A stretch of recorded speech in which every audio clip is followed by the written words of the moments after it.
दोस्तों वैसे तो मौसम विभाग का कहना है कि अब हमारे देश में उत्तर पश्चिम भारत में बारिश पर ब्रेक लगने वाला है। पंजाब, हरियाणा, दिल्ली समेत कई राज्यों में अब अगले 2 दिन मौसम शुष्क रहेगा। बावजूद इसके 26-27 जुलाई तक देश के कई राज्यों में बारिश की चेतावनी भी जारी की गई है। जैसे देश की आर्थिक राजधानी मुंबई में भी भारी बारिश और हाई टाइड का अलर्ट जारी हुआ। तो वहीं इधर बंगाल की खाड़ी से उठे बादलों का असर उड़ीसा और झारखंड राज्यों में देखने को मिलेगा। यहाँ भारी बारिश का अलर्ट है, जल भराव और बाढ़ की भी आशंका रहेगी। मौसम विभाग ने चेतावनी में कहा कि झारखंड में तो आने वाली 28 जुलाई तक यानी लगातार अगले 3 दिन तक पूरे प्रदेश में हेवी रेन का अलर्ट रहेगा। झारखंड, रांची में भी बारिश देखने को मिल रही है और राज्य में अब तक 52% से ज्यादा बारिश हो चुकी है। और झारखंड के कुछ जिले तो ऐसे हैं जहां ये पूरा महीना 30 जुलाई तक भी भारी बारिश का अलर्ट जारी किया है। तेज हवाओं के साथ वज्रपात यानी बिजली गिरने की भी चेतावनी है, तो जरूर सावधान रहिएगा। चलिए अभी अपन देश के कुछ और अलग अलग राज्यों के मौसम के हालातों पर नजर डाल लेते हैं। देखिए, देश की आर्थिक राजधानी मुंबई में आज सुबह सुबह भी बारिश हुई, रेड अलर्ट जारी हुआ, कई सड़कों पर पानी भर गया। पुलिस ने आम लोगों को घर से न निकलने की सलाह दी है। तो वहीं पश्चिम बंगाल में भी बिजली गिरने से 13 लोगों की मौतें हो गई। बीते कुछ ही घंटों के दौरान पश्चिम बंगाल में बिजली गिरने का इतना कहर देखने को मिला।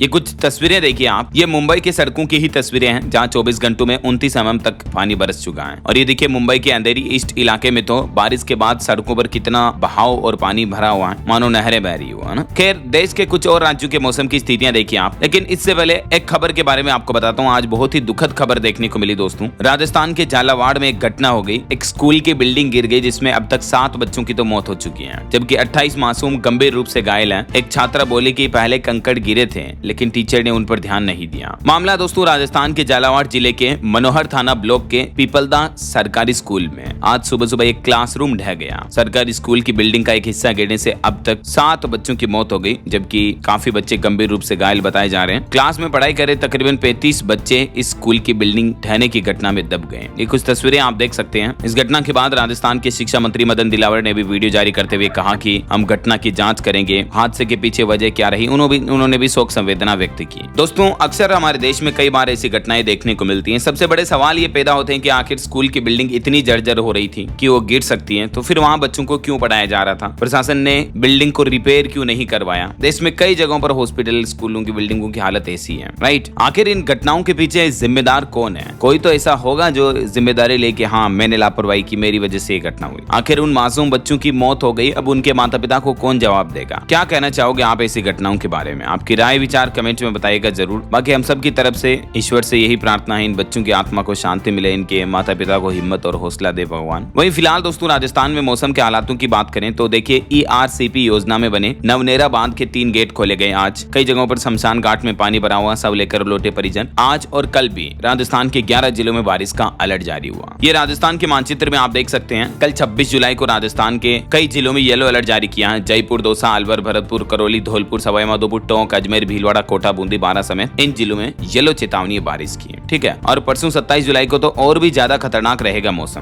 क्योंकि कई जिलों में ऑरेंज अलर्ट भी है। आधे से ज्यादा राजस्थान में येलो और ऑरेंज अलर्ट फिर से जारी हुआ। मैंने आपको अभी एक दिन पहले बताया था ना कि अब एक बंगाल की खाड़ी में नया निम्न दबाव का क्षेत्र बन रहा है, जिसके चलते 27-28 के बाद फिर से बारिश की गतिविधियां और भी तेज होगी। एक तो चक्रवात तूफान भी आ रहा। मैंने आपको आज सुबह मॉर्निंग बुलेटिन में खबर में बताया था, साइक्लोन वीपा के नाम से नया चक्रवाती तूफान आ रहा, जिसके चलते कई राज्यों में बहुत भारी बारिश होगी और 50 किलोमीटर प्रति घंटा की रफ्तार से हवाएं भी चलेगी। ये चक्रवाती तूफान वीफा की एंट्री होने वाली है और इसको लेकर मौसम विभाग ने चेतावनी दी। कहा कि बंगाल की खाड़ी में निम्न दबाव के क्षेत्र के चलते देश के अधिकतर राज्यों में भारी बारिश की संभावना व्यक्त की गई है। अगले 6-7 दिन तक, मतलब पूरे एक सप्ताह तक केरल, कर्नाटक, तटीय आंध्र प्रदेश, तेलंगाना, गोवा, मध्य महाराष्ट्र समेत इन सभी राज्यों में बहुत भारी बारिश होने की संभावना है। मौसम विभाग ने मछुआरों को भी चेतावनी दी। कहा कि अरब सागर के आसपास के तटीय इलाकों में मछलियां पकड़ने ना जाएं, ठीक है, क्योंकि ये चक्रवात तूफान आ रहा है इसलिए। चलिए कुछ और राज्यों के मानसून मौसम के अपडेट देखिए दोस्तों। बिहार की बात करें तो अभी फिलहाल बिहार में बारिश नहीं हो रही है, जमीनें फटने लगी हैं। किसान बोले कि कर्ज लेकर खेती की, सब बर्बाद हो जाएगा, क्योंकि पहले तो ज्यादा बारिश हो गई। बाकी बिहार के 15 जिलों में सूखे जैसे हालात चल रहे हैं। ये तस्वीरें आप देख सकते हैं खुद ही, जमीनों की स्थितियां कैसी कितनी सूखी चल रही हैं। जैसे सीतामढ़ी में 70% कम बारिश हुई, धान की खेती पर संकट छाया, सिर्फ 45% रोपनी हो पाई। हालांकि बिहार सरकार ने डीजल अनुदान योजना भी शुरू की है ताकि किसान भाई लोग अपनी सिंचाई पूरी कर सके, लेकिन फिर भी नेचुरल बारिश तो बारिश होती है।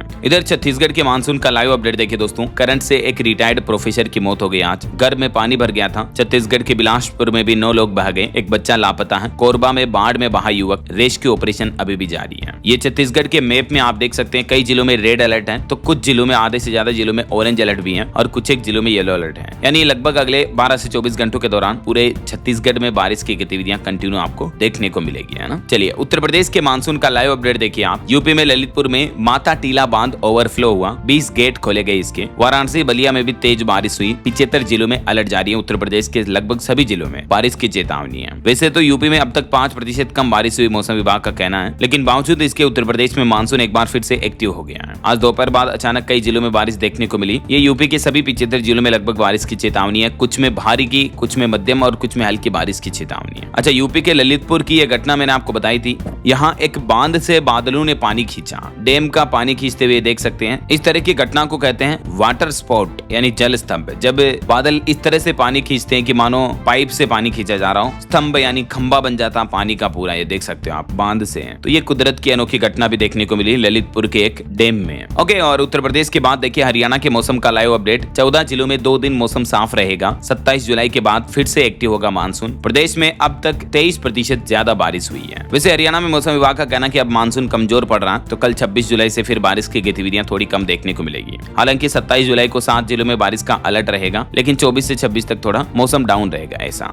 और पंजाब में भी देखिए जुलाई महीने में 113 mm बादल बरसे, 10% कम बारिश हुई। 48 घंटे अब सामान्य रहेगा मौसम। समराला सबसे गर्म इलाका चल रहा है। वहीं मध्य प्रदेश के मानसून का लाइव अपडेट देखिए। ग्वालियर में विधानसभा स्पीकर के बंगले में भी पानी भर गया। 24 घंटों में 3.5 इंच से भी ज्यादा बारिश देखने को मिली मध्य प्रदेश के कई जिलों में। जबलपुर में बरगी तो सारणी में सतपुड़ा डैम के साथ साथ गेट खोले गए। एमपी के भी आज 19 जिलों में अति भारी बारिश और 18 जिलों में भारी बारिश का अलर्ट जारी हुआ। यानी आज लगभग पूरे मध्य प्रदेश में आधे में ऑरेंज चेतावनी है, जहां अति भारी बारिश का अलर्ट है, और बाकी आधे से ज्यादा मध्य प्रदेश के जिलों में येलो अलर्ट तो है ही। एमपी के बाढ़ की हालातों की स्थितियां कुछ देख सकते हैं आप स्क्रीन पर। कल 26 जुलाई को भी मध्य प्रदेश में अति भारी बारिश का रेड अलर्ट रहेगा इन 5 जिलों में, नर्मदापुरम, हरदा, बैतूल, छिंदवाड़ा और पांडुर्णा में। यहाँ तो रेड अलर्ट है, मतलब बहुत ही खतरनाक बारिश हो सकती है। बाकी ये जो ऑरेंज एरिया आप देख पा रहे होंगे, यहाँ भी अति भारी बारिश होगी, और येलो अलर्ट में नॉर्मल बारिश की चेतावनी होती है। परसों 27 जुलाई तक भी मध्य प्रदेश में बारिश का सिलसिला जो है वो इसी तरह से आपको देखने को मिलेगा। अधिकतर जिलों में ऑरेंज और येलो अलर्ट है और कुछ जिलों में रेड अलर्ट रहेगा, तो सावधान रहिएगा दोस्तों। और चलिए मध्य प्रदेश के बाद अब बिहार की स्थितियां देखिए। पटना समेत 17 जिलों में तेज बारिश का अलर्ट है। मैंने आपको बताया था बिहार के हालात, तो वैसे 19 जिलों में मध्यम बारिश की भी चेतावनी है। बिहार नवादा के अस्पतालों में भी पानी भर गया और बेतिया में बारिश के लिए भगवान शिव का सामूहिक जलाभिषेक भी किया लोगों ने, क्योंकि बिहार में सूखा पड़ रहा है। मैंने आपको शुरुआत में खबरें बताई थी ना, तो लोगों ने सूखे से निपटने के लिए इस तरह से जलाभिषेक किया ताकि जहां बारिश ना हो रही हो वहां भी सावन में महादेव भोलेनाथ बारिश की मेहरबानी करें, कृपा करें ऐसा। वैसे तो बिहार के अधिकतर जिलों में आधे से ज्यादा जिलों में ऑरेंज और आधे जिलों में येलो अलर्ट भी है। बावजूद इसके कई जिलों में सूखे की स्थितियां देखने को मिल रही है, जो कि बड़ी ही दर्दनाक स्थितियां होती है किसान भाई लोगों के लिए, राइट। बाकी और भी दोस्तों स्काईमेट वेदर की रिपोर्ट के मुताबिक अगले 24 घंटों के दौरान देश भर में मौसम की संभावित गतिविधियां क्या रह सकती हैं, जिसकी जानकारी भी आप देख सकते हैं स्क्रीन पर। देश के कई राज्यों में रेड अलर्ट भी है, जैसे उड़ीसा, छत्तीसगढ़, पश्चिम बंगाल, विदर्भ, मध्य महाराष्ट्र, कोंकण, गोवा में, और कुछ राज्यों में ऑरेंज अलर्ट भी है। मध्य प्रदेश, बिहार, झारखंड, तेलंगाना, आंध्र प्रदेश, केरल, कर्नाटक में। बाकी लगभग सभी राज्यों में येलो अलर्ट तो है ही। ऊपर जम्मू कश्मीर वगैरह इन पहाड़ी राज्यों में अब 1-2 दिन बारिश से राहत मिलेगी। तो ये रहे देश भर के मौसम पूर्वानुमान। वैसे दोस्तों आपके राज्य जिले में अभी हालात कैसे चल रहे हैं? भारी बारिश, बाढ़ जैसी स्थितियां हैं या सूखा पड़ रहा है? आपके गांव, जिले, शहर का नाम कमेंट करके बताइएगा जरूर। और बाकी इस वीडियो को लाइक और शेयर करना, DLS न्यूज चैनल को सब्सक्राइब करके बेल आइकन जरूर दबा देना, रोजाना ऐसे इन्फॉर्मेटिव जानकारियां, महत्वपूर्ण समाचार देखते रहने के लिए। ओके, ख्याल रखिएगा अपने आपका, अपने परिवार का। मिलेंगे अगले नेक्स्ट अपडेट में, तब तक के लिए जय हिंद, जय भारत, वंदे मातरम।